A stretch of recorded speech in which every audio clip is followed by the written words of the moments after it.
पांचती योग रूटीन में सुबह कर रहे हैं। जैसे कभी इवनिंग में ये, जैसे स्वामी जी ने बताया कि कुंडली ध्यान कर लिया या कुछ और एक ध्यान कर लिया। ऐसे अलग अलग ध्यान यदि हम कर रहे हैं, कुछ हमारे दिमाग पे या चेतना पे तो कोई इफेक्ट है, क्योंकि एक ध्यान की प्रैक्टिस हमारी बन गई है ना। तो उसमें हम कुंडलिनी भी कर रहे हैं, बीच में डायनेमिक भी कर रहे हैं। तो उसका कुछ चेतना पे कुछ वो तो नहीं असर है, कुछ इफेक्ट तो नहीं है कि हमारा ध्यान लगेगा, सही लगेगा? तो थोड़ा इस पे प्रकाश डालिए स्वामी। और ध्यान कोई ना मिठाई नहीं होती, ये भी खा लो वो भी खा लो, है ना। हमें पहले ध्यान का मूल मकसद समझना चाहिए। ध्यान का मकसद एक ही होता है कि हम अपने करीब आ जाएं। ये बात समझे आप, कि हम अपने करीब आ जाएं, बस इतनी सी बात है।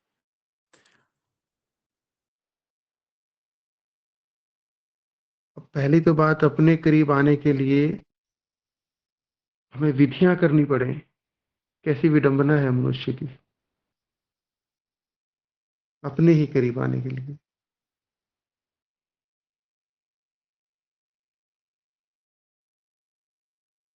तो एक्चुअल में तो कुछ नहीं करना चाहिए,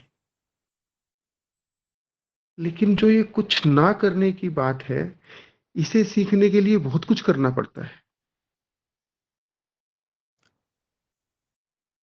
जितनी भी ध्यान विधियां हैं, सब आपको वहां तक लेके जाती हैं जहां आप कुछ नहीं करते, बस आप होते हैं।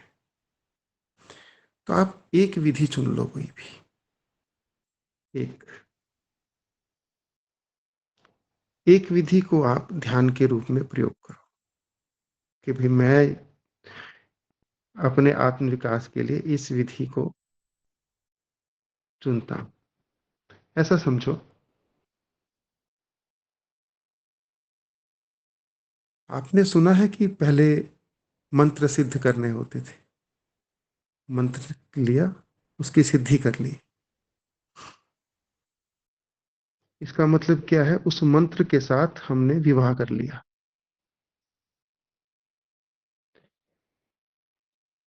हमने संन्यास लिया।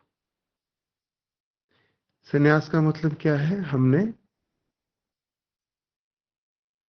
उस गुरु के साथ गठजोड़ कर लिया। अब विधि क्या है? विधि का मतलब ये है कि हमने उस विधि के साथ, ऐसा समझो, सगाई कर लिया आपने। बस ऐसा समझो कि एक एक ही बस बहुत है। अब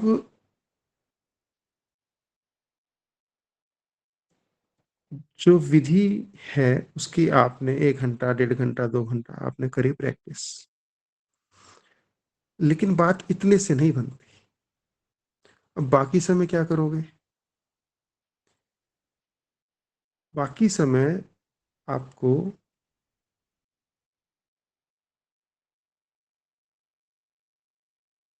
अपना दिन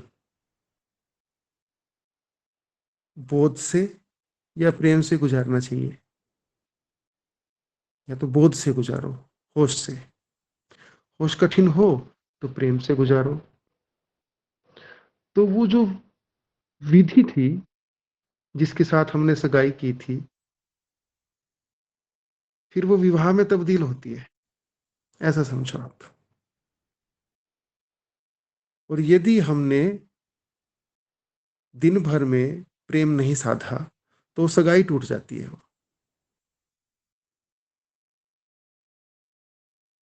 फिर कोई और ढूंढनी पड़ेगी। फिर ऐसी सिलसिला चलता रहता है। एक विधि पकड़ो।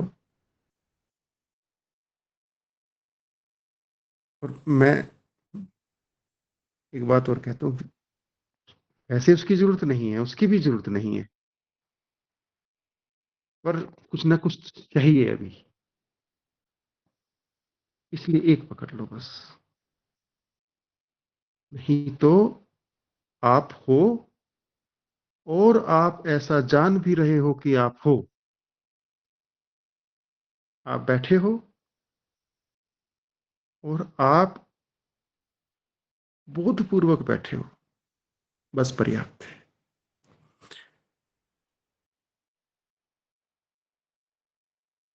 आप हो और आप अपने साथ हो, बस पर्याप्त है। लेकिन ये मेरी बात समझने के लिए प्रारंभ में किसी विधि से गुजरना पड़ेगा आपको। और मैं एक बात कहूं, ध्यान कोई विधि नहीं है भाई। ध्यान जीवन शैली है। आपको प्रतिपल ध्यान से गुजरना पड़ता है। एक्चुअल में तो ध्यान एक आग है और हर समय कसौटी है। कभी पड़ोसी के साथ झगड़ा हो गया, कभी बॉस ने कुछ बोल दिया, कभी नौकर ने कुछ बोल दिया, कभी घर में कोई महाभारत हो गई, कभी लोभ ने पकड़ा, कभी ईर्ष्या ने पकड़ा, कभी हिंसा ने पकड़ा। फिर उन सब वृत्तियों के प्रतिबोध, वहां से ध्यान वो लपट बनता है उस जगह से। अगर हम ऐसा समझते रहें कि एक ध्यान हमने सुबह कर लिया, एक दोपहर को कर लिया, एक शाम को कर लिया, दोपहर वाली शांति 2-3 घंटे चल गई, शाम वाली शांति फिर रात तक चल गई, सुबह वाली शांति दोपहर तक चल गई, वो ना नकली है सारा मामला। ध्यान गहरा होता है जब आपका पड़ोसी के साथ झगड़ा हो रहा हो और उस समय आप भीतर की शांति बनाए रखते हुए उससे लड़ाई कर सकें।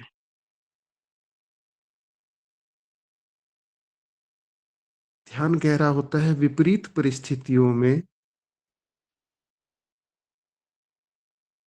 चित्त को बोधपूर्वक शांत रखने से। ध्यान गहरा होता है विपरीत परिस्थितियों में प्रेम को साधने से। जब आपको किसी वजह से पुलिस स्टेशन भी जाना पड़े और आप वहां की सीढ़ियां शांति से चढ़ सके।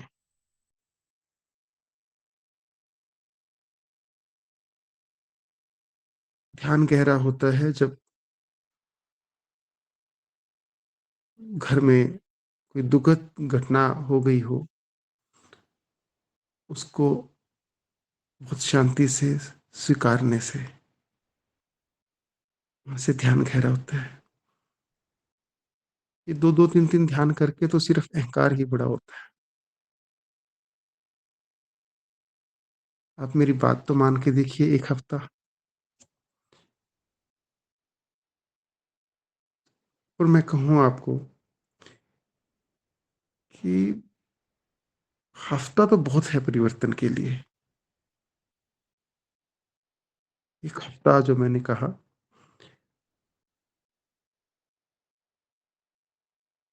आपको स्पष्ट महसूस होगा कि जीवन चेतना के जिस स्तर पे आप आज हैं, अगर आपने एक हफ्ता वो साधा, अभी जो मैंने कहा, एक हफ्ते बाद अगली मीटिंग में आप पाएंगे कि आपकी जीवन चेतना का स्तर बढ़ गया थोड़ा।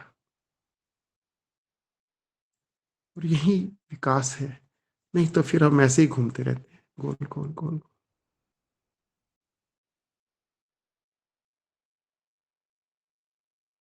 तो आपके लिए साधना ये रही कि आप विपरीत परिस्थितियों का स्वागत करें यदि आपके जीवन में वो आती हैं तो।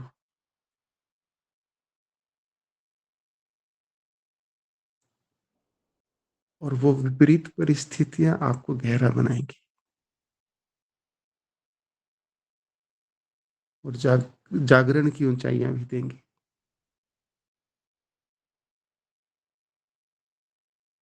ठीक है।